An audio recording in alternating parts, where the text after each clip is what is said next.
Dans ce corpus consacré au Moyen-Orient, la région est ici prise dans une définition géographique large, de l'Égypte à l'Afghanistan. Vous allez pouvoir trouver des monographies de pays avec leur appareil de carte, des rappels historiques pour ce berceau du monde arabe et de la civilisation islamique, et aussi des approches transversales. La dépendance pétrolière, la symbolique de la ville de Jérusalem, dont nous avons pour une fois ramené quelques images qui font sens dans la carte, une critique des représentations cartographiques que nous avons de l'islam. La guerre, on le dit, est un accélérateur de l'histoire. Conflit israélo-palestinien, intervention en Afghanistan, guerre en Irak, omniprésence du pétrole, c'est en cela que le Moyen-Orient est un pivot géopolitique.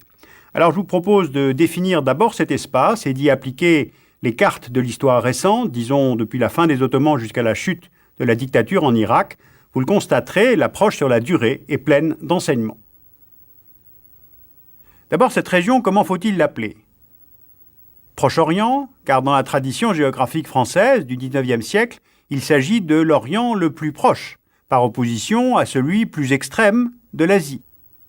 Mais avec le déplacement des problématiques vers le Golfe Persique, les Anglais, par opposition au Far East, parlent du Middle East, le Moyen-Orient.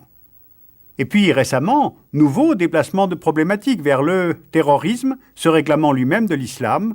Cela a induit l'inclusion, dans cette zone, de l'Afghanistan. Ces régions sont souvent désertiques. Et enfin, l'erreur de la Sublime Porte de s'allier à l'Allemagne lors du premier conflit mondial. Alors, en échange de leur soutien dans la lutte contre les Ottomans, les diplomaties françaises et britanniques promettent à la dynastie des Hachémites un État arabe unifié dès la fin de la guerre. L'Empire ottoman est démantelé en 1919, donc le grand royaume arabe vaguement promis va-t-il exercer à son tour une influence sur le Moyen-Orient ? Eh bien, pas du tout. Car en 1916, en fait, les diplomates français et britanniques, Sykes et Picot, ont signé des accords secrets décidant de se partager le Moyen-Orient en fonction de leurs intérêts.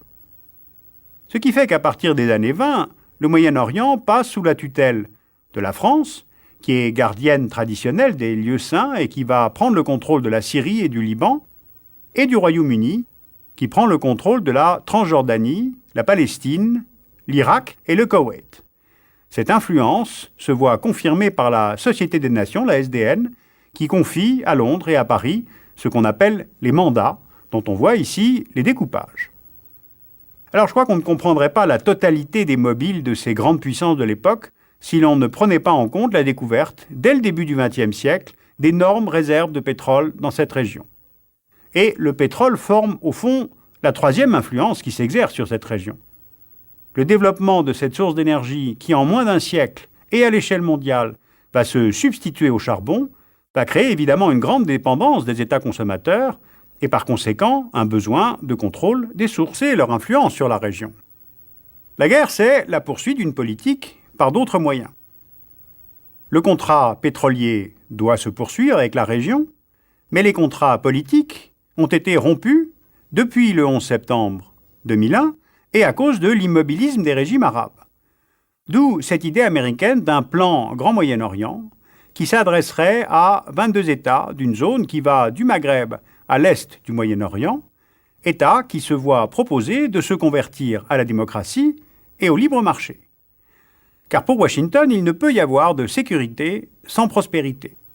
Une mise au pas de ce qu'on appelle les États voyous ne peut seule assurer la sécurité nationale des États-Unis. Car dans la vision américaine, ce sont les moyens de maintenir un Moyen-Orient sous influence, et si possible de l'inscrire dans le vaste mouvement de la mondialisation. Ce plan américain de Grand Moyen-Orient, ce n'est pas très agréable pour les dirigeants du monde arabe, de même que les accords d'Helsinki ne furent pas très agréables aux dirigeants soviétiques.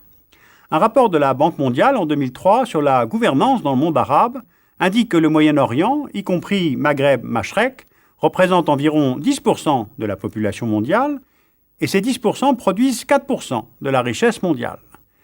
L'essentiel de cette richesse venant de l'Arabie saoudite, de la Turquie, de l'Égypte, de l'Iran et d'Israël.